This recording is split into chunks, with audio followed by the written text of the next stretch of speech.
బాపట్ల జిల్లా వేమూరు నియోజకవర్గంలోని కొల్లూరు మండలం పెసర్లంక గ్రామంలో ఎన్టీఆర్ భరోసా పెన్షన్ల పంపిణీ కార్యక్రమాన్ని ఎమ్మెల్యే మాజీ మంత్రి నక్కా ఆనందబాబు నిర్వహించారు.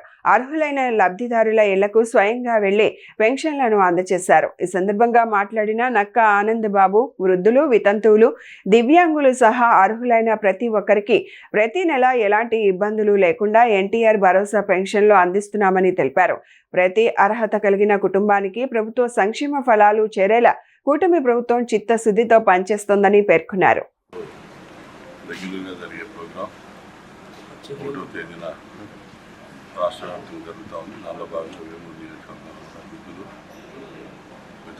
వికలాంగులందరికీ ఈ కూటమి ప్రభుత్వం ఎంతో ప్రతిష్టాత్మకంగా నిర్వహిస్తున్నటువంటి ప్రోగ్రాంలో ఇది గొప్ప కార్యక్రమం.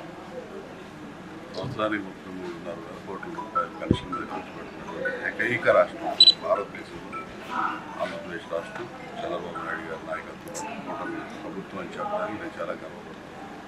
ఎందుకంటే అసలు ఈ పెన్షన్ స్కీమ్ 30 రూపాయల పెన్షన్ స్కీమ్ పథకం మొదలుపెట్టిందే తెలుగుదేశం పార్టీ ఆవిర్భావం. ఇదే పెన్షన్ని 1000 రూపాయలు చేసాం, 2000 చేసాం, 4000. ఈ 3 కూడా చంద్రబాబు నాయుడు గారే పెంచాడు. 1000 ఆయనే పెంచాడు, 2000కి ఆయన బాగా తీసుకెళ్ళారు. ఇవాళ 4000 రూపాయల పెన్షన్ కూడా చంద్రబాబు నాయుడు గారు ఘనత తెలుగుదేశం పార్టీది, ప్రభుత్వాన్ని.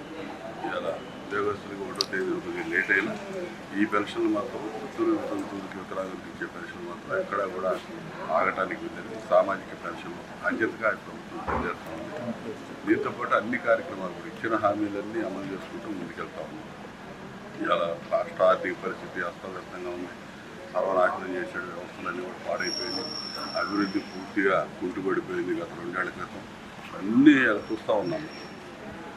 మళ్ళీ అభివృద్ధి మొత్తం కూడా గాడిలో పెట్టి శరవేగంగా ముందుకు తీసుకెళ్తా ఉన్నాం. మీరు ఎక్కడైనా చూడండి, గ్రామాల్లో కానీ పట్టణాల్లో కానీ అభివృద్ధి కార్యక్రమాలు, రోడ్ల నిర్మాణం కానీ, రైతు కానీ, రైతాంగానికి సంబంధించి కాలాల్లో నీటిపారుదల సౌకర్యాలు కానీ ఏ విధంగా జరుగుతున్నాయి. గత 5 ఏళ్ళు జగన్మోహన్ రెడ్డి అధికారులు ఉన్నప్పుడు అవన్నీ కూడా వదిలేశారు. ఏదో 4 పట్టణాలు చూడాలనుకునేటువంటి పరిస్థితుల్లో ఇవాళ ఆ సంక్షేమం అనేది మ్యాండేట్గా తీసుకొని ఎటు ఇస్తాం, అభివృద్ధి ఉండాలి, భవిష్యత్తు ఆలోచనలు ఉండాలనే ఒక ఆలోచనతో యువతరానికి ప్రధానంగా ఉద్యోగ ఉపాధి అవకాశాలు కల్పిస్తున్నారు. ఈ పారిశ్రామికీకరణ రాష్ట్రాన్ని చేసి ఇవాళ 23 లక్షల కోట్ల పెట్టుబడులతో ఇవాళ పరిశ్రమలు రాబోతుంది ఆంధ్రప్రదేశ్ రాష్ట్రం. ఇది ఒక గొప్ప మలుపు. ఇన్ని రకాలుగా కష్టపడి ముందుకు తీసుకెళ్తున్నటువంటి ఈ ప్రభుత్వాన్ని, పార్టీని ప్రజలందరూ కూడా మంచి మనసుతో వెన్నంటి నిలవాలని చెప్పి సందర్భంగా కోరుకుంటున్నాను. పెన్షన్తో పాటు ఈరోజు నేను కొల్లూరు మండలంలో పెన్షన్ కార్యక్రమంలో పాల్గొన్నాం. వేమూరు మండలంలో ఇవాళ అంగవైకల్యం, ఫిజికల్లీ డిజేబుల్డ్ పర్సన్స్కి, ఛాలెంజ్డ్ పర్సన్స్కి ఇవాళ ఉచితంగా ఈ మోటార్ సైకిల్స్ ఇచ్చేటటువంటి కార్యక్రమం కూడా 7 మందికి మన నియోజకవర్గంలో పంపిణీ చేశాం. అదేవిధంగా స్పోర్ట్స్ పెన్షన్ కూడా సబ్సిడీ అందించడం జరిగింది. రైతాంగానికి సంబంధించి సబ్సిడీ మీద సీడ్ పంపిణీ కూడా ఈరోజు చేయడం జరిగింది.